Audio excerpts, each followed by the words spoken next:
And hello again, YouTube. It is 4:28 a.m. Thursday, July 28th, 2022. Got off work a couple hours early. Actually, 4:28. I'm only an hour early, come to think of it.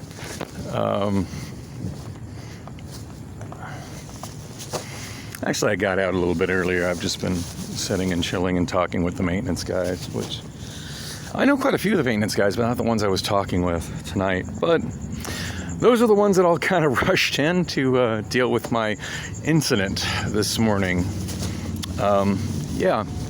So, now granted, I just to be clear, I haven't been fired. And I want to believe everything's going to be okay. But I'm relieved of forklift driving duties pending investigation of what is being called a near-miss incident. I don't know that I want to talk about it too much, but it's what's on my mind. Anyway, the whole experience has just been so emotionally draining, and I would say part of the issue is that I am tired. I haven't, since I'm back to riding the bus, and have been without my car for over a week now. I'm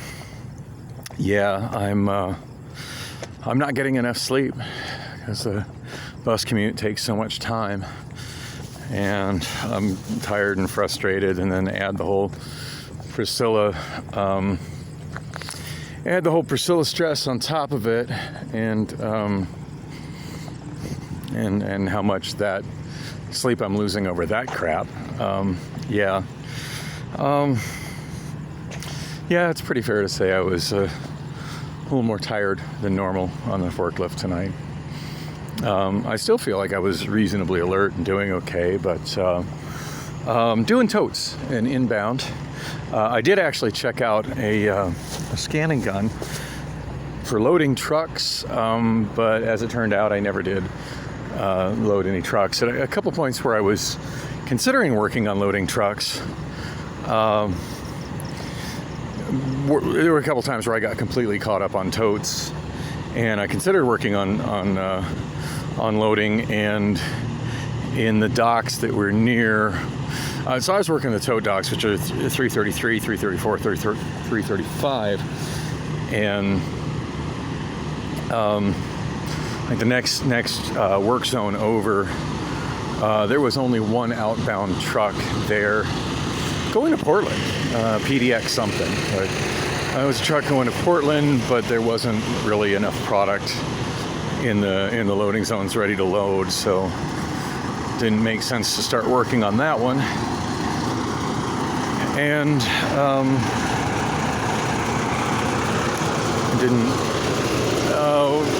don't know, I walked over a few more zones, and there were drivers working on the ones further over, so I don't remember what I did to pass the time. I'm sure I found something to do. I pretty much always find something to do, but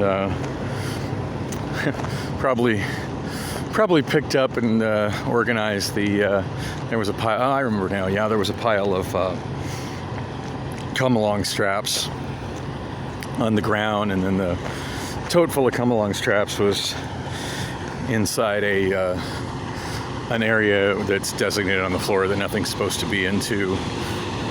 It's got the red and black tape. Nothing should be in an area that's designated with red and black tape. And sometimes when I see things that are there, when I get a chance, I'll kind of organize it and then move it so it's not in that space. And I think I did that, and I don't know, I think at that point, like a truck came in and I was able to get back to working on totes. Anyway, I digress. So the incident, I was pretty much caught up over in the main tote area. And then there's another, as I've explained before, there's another dock that's used pretty much exclusively for totes that's removed from the other three because it's on the other side of the the compactors, the giant trash compactors, and cardboard compactor. And there was a truck that had loaded over there, so I was it seemed like a good time to head over there and try to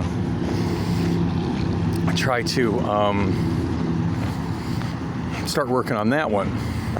Anyway, I'd been in that area earlier and had finished. Somebody had already filled up the loading zone, but there was, I don't know how many totes were in the back, quite a few totes in the back of the truck, and I figured, well, that'd be a good time. Because when I'd come back from lunch, there's a woman, there's only one female pit driver that I know of, and I don't know her name. I don't talk to her very often, but when I came back, she was working in the main tote area, so I figured, well, while she's working on that, now's a good time for me to go see what's going on over in 339. And yeah, the zone was full, and the dock, the gate's closed, but it seemed like a good time to. I went ahead and emptied the rest of the truck of the totes and just kind of buffered them all out. There's kind of a pattern. Everybody seems to have their own way of doing it, but I've kind of developed a pattern for doing it. Hope you all can hear me. The freeway traffic's loud. I've kind of got a way that I do it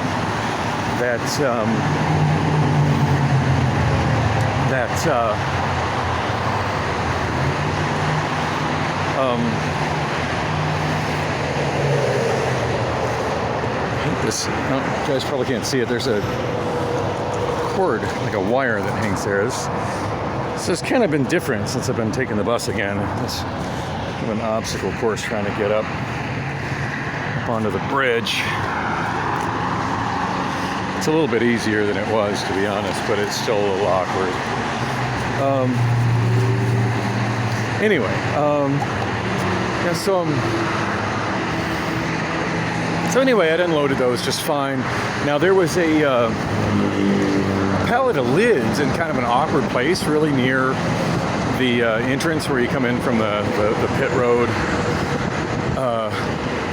into that work corral, into that work zone. And it was kind of in the way, but I mean, not so bad. I had no problem getting around it on my way out, and couldn't really think of any place better to move it to at the time.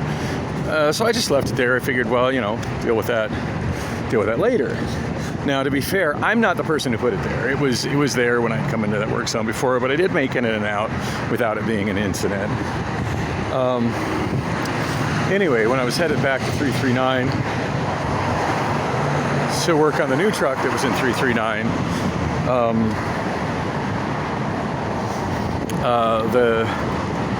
the gate was closed. Now, I'm not sure if I closed the gate between the lights are moved. I'm not sure if I closed. Honestly, I can't remember if I'm the guy that closed the gate when I left that area or not.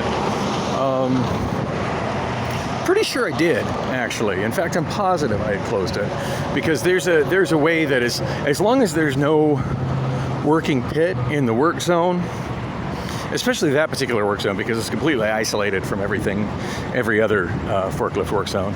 As long as there's no active pit in that zone, and that gate between the pit road and the work zone, also known as a corral, as long as that area is closed off, then when the water spiders get to the back of that loading zone, they can open the gate in the back of it, and they're able to bring pallet jacks into the back of it, and it gives them access to that many more totes, which was the whole reason that I emptied that other truck and left it like it was, so there'd be that many more totes available to the water spiders, and they'd be able to do it. So yeah, I definitely was the guy that closed the gate. Would have done that. Anyway, when I went back, gate was closed, so I stopped, dismounted the way I'm supposed to, and I'm watching my way, just watching myself going in. I'm coming from a dead stop, but there was And somebody else waiting here. I'm not sure what time the first express bus leaves.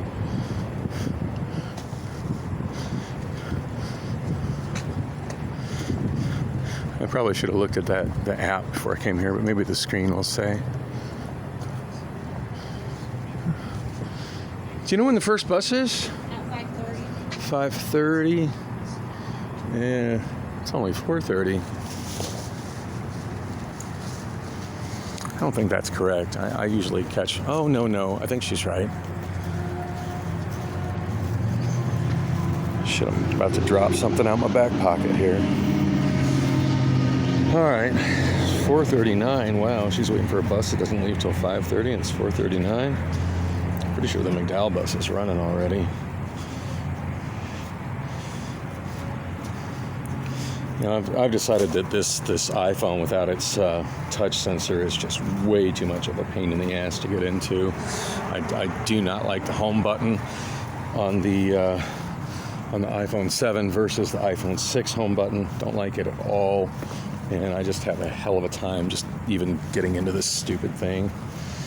All right, I'm in.